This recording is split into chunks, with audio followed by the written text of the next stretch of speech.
पहले लूट फिर हत्या।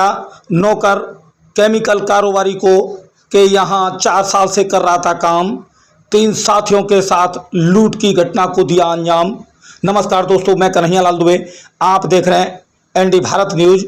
ताजनगरी आगरा में सोमवार को लूट के दौरान केमिकल कारोबारी दिलीप गुप्ता की हत्या कर दी गई। 4 बदमाश 2 बाइक से आए। लूट के दौरान उन्होंने दिलीप गुप्ता के सिर पर भारी चीज से हमला कर दिया, जिससे उनकी मौत हो गई। बदमाशों ने कारोबारी की पत्नी के साथ भी मारपीट की। बदमाश घटना के बाद सीसीटीवी की डीवीआर भी निकाल कर ले गए। वारदात में कारोबारी के नौकर लोकेश के शामिल होने का शक है। हालांकि गली में लगे सीसीटीवी से बदमाशों का पता चल गया। मामला हरिपर्वत थाना क्षेत्र के विजयनगर कॉलोनी का है। वहीं घटना की सूचना मिलने पर सपा के राज्यसभा सांसद रामजीलाल सुमन भी मौके पर पहुंचे। उन्होंने कहा, ये बहुत ही गंभीर मामला है। जो लोग भी इसमें शामिल हैं उनकी जल्द गिरफ्तारी होनी चाहिए। अब आपको बताते चलें, पुलिस चौकी से 160 कदम दूरी पर है वारदात। विजयनगर कॉलोनी में पुलिस चौकी है, जिससे 160 कदम दूर केमिकल कारोबारी दिलीप गुप्ता रहते थे। डीसीपी सिटी सूरज राय ने बताया, आज दोपहर करीब 2 बजे उनकी दुकान पर काम करने वाला नौकर घर पहुंचा। वह 4 साल से उनके यहाँ काम करता है। उसके साथ 3 लोग और थे। उन्होंने दिलीप गुप्ता और उनकी पत्नी लता गुप्ता के साथ मारपीट की। फिर चारों बदमाशों ने घर में लूटपाट की। दिलीप और उनकी पत्नी ने जब इसका विरोध किया तो दोनों को फिर पीटने लगे। इसी बीच बदमाशों ने दिलीप के सिर पर भारी वस्तु से हमला कर दिया, जिससे वह बुरी तरह से घायल हो गए।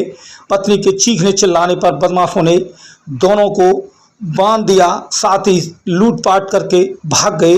इसी दौरान पड़ोसियों ने दिलीप के घर से चोर चोर की आवाज़ें सुनी तो पड़ोसी उषा देवी उनके घर के अंदर घुसी। उन्होंने देखा कि दिलीप गुप्ता और उनकी पत्नी के हाथ पैर बंधे हुए थे। दिलीप को उन्होंने हिलाया, लेकिन उनके शरीर में हरकत नहीं हो रही थी, जिसके बाद दोनों को अस्पताल ले जाया गया, जहां डॉक्टरों ने दिलीप गुप्ता को मृत घोषित कर दिया। आपको बताते चलें, पुलिस सीसीटीवी से बदमाशों की कर रही है तलाश। मारपीट और लूट करने के बाद बदमाश सीसीटीवी की डीवीआर भी निकाल कर ले गए। पुलिस आसपास के लोगों और सड़क या दुकानदारों के बाहर लगे सीसीटीवी की रिकॉर्डिंग चेक कर रही है। पत्नी का इलाज चल रहा है। उनके बेटे की तहरीर पर मुकदमा दर्ज किया गया है। डीसीपी सिटी सूरज राय ने बताया कि आरोपियों की गिरफ्तारी के लिए टीम का गठन कर दिया गया है।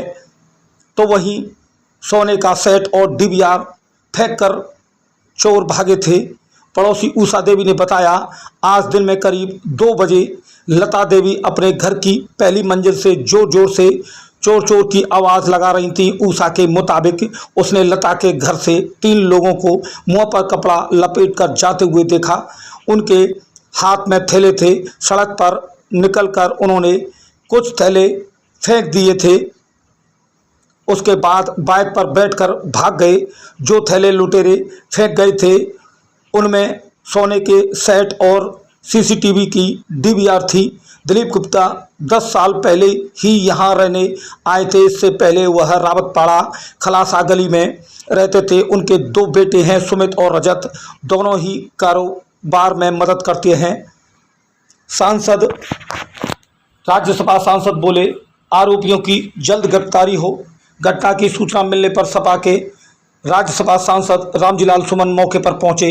घटना की जानकारी ली। मीडिया से बात करते हुए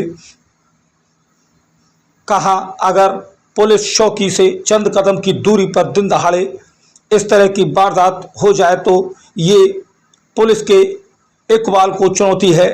पुलिस की संख्या ज़्यादा होने से फर्क नहीं पड़ता, पुलिस का इकबाल होना चाहिए। यह घटना बहुत ही दुखद घटना है। इसका जल्द से जल्द खुलासा होना चाहिए।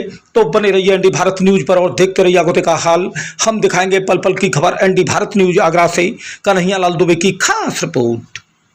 ये क्या रहा है? देखिए, अभी से करीब लगभग 1.5 घंटे पहले थाना हरिपर्वत पर सूचना मिली कि विजयनगर चौकी क्षेत्र में एक दंपति के घर में उनके ही नौकर जो 4 साल से नौकरी उनके शॉप पे करता था, उसने 2-3 लोगों के साथ घुस के इनके घर पे मारपीट इनके साथ की, जिससे दोनों पति पत्नी घायल हुए हैं और दोनों पति पत्नी को तत्काल अस्पताल ले जाया गया, जहां जो व्यक्ति थे, जो पति थे, उनको मृत घोषित कर दिया गया और जो महिला है उनकी पत्नी का इलाज चल रहा है। और इनके पुत्र की तहरीर पर थाना हरी पर्वत में सुसंगत धाराओं में मुकदमा पंजीकृत करके अभियुक्तों की गिरफ्तारी के लिए टीम लगा दी गई है। मौके पर कोई भी लॉ एंड ऑर्डर की समस्या नहीं, थाना हरी पर्वत पर आवश्यक विधिक कार्रवाई की जा रही है। सब पुलिस कमिश्नर साहब ने भी घटनास्थल का दौरा किया क्या अभी तक? तो देखिए, सभी वरिष्ठ अधिकारियों के द्वारा घटनास्थल और मॉर्चरी का और डेड बॉडी का मुआयना कर लिया गया है। पुलिस अपना काम कर रही है, आवश्यक विधिक कार्रवाई की जा रही है।